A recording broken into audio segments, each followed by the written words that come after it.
Hello বন্ধুরা, আমি মাম্পি। আমার নতুন একটি রান্নার ভিডিওতে তোমাদের সবাইকে জানাই স্বাগত।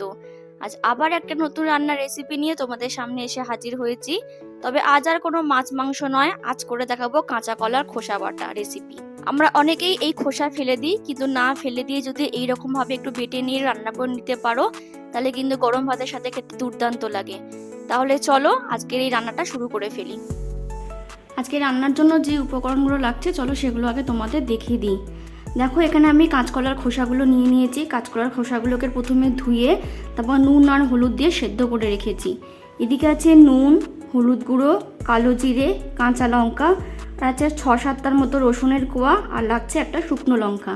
আর আজকে রান্নাটা করতে অবশ্যই সর্ষের তেল লাগবে। এই হচ্ছে আজকে রান্নার উপকরণ। রান্না শুরু করার আগে প্রথমে আমাদের এখানে একটা পেস্ট তৈরি করে নিতে হবে। তার জন্য একটা মিক্সিং জারে আমি এখানে প্রথমে নিয়ে নিলাম কাঁচকলার খোসাগুলোকে।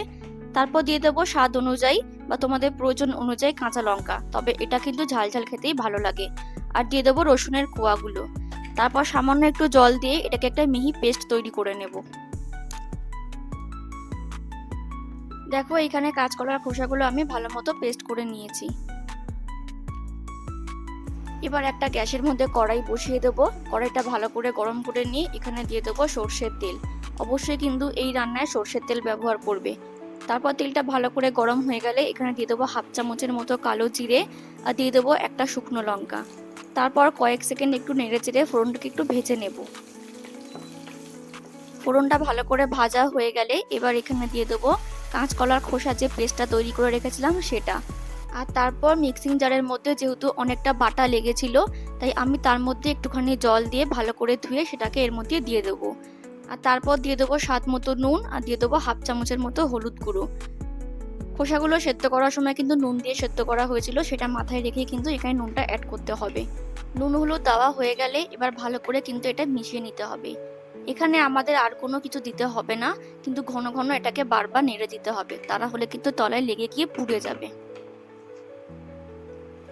এইভাবে কয়েক সেকেন্ড অন্তর অন্তর এটাকে কিন্তু নাড়ি দিতে হবে।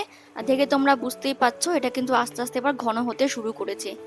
এইভাবে নাড়াতে নাড়াতে এটা কিন্তু পুরো শুকনো অবস্থায় নিয়ে যেতে হবে।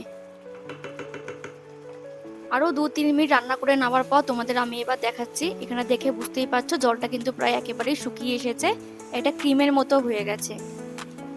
এরপর আরো কিছুক্ষণ একটু রান্না করে নেব। আরো কিছুক্ষণ রান্না করে নেবার পর এবার দেখো এটা একেবারে শুকিয়ে এসেছে জলটা। যখন এরকম ভাবে দলা পাকিয়ে যাবে, খুন্তির সাথে আটকে আটকে যাবে, তখনই ভাবে এটা পুরোপুরি তৈরি হয়ে গেছে। এবার এটাকে তোমরা নামিয়ে নিতে পারো। আমার আজকের রান্নার রেসিপি কাঁচকলার খোসা বাটা একেবারে পরিবেশনের জন্য তৈরি। এটা কিন্তু গরম ভাতের সাথে খেতে সত্যিই খুব ভালো লাগে। তোমরা যারা এখনো খাওনি, প্লিজ তোমরা একবার খেয়ে দেখো, আশা করছি ভালো লাগবে। তাহলে কাঁচকলার খোসা ফেলে না দিয়ে মাঝে মাঝে যদি এরকম করে নাও, তাহলে কিন্তু মন্দ হয় না। তাহলে বন্ধুরা, আজকের ভিডিওটা তোমাদের কেমন লাগলো প্লিজ কমেন্ট করে জানিও। ভালো লাগলে একটা লাইক করে দিও, আর আমার চ্যানেলটাকে সাবস্ক্রাইব করে দিও। দেখা হবে পরের অন্য কোনো একটা রান্নার ভিডিওতে। ততক্ষণের জন্য ভালো থেকো, সুস্থ থেকো, অবশ্যই সাবধানে থেকো। টাটা।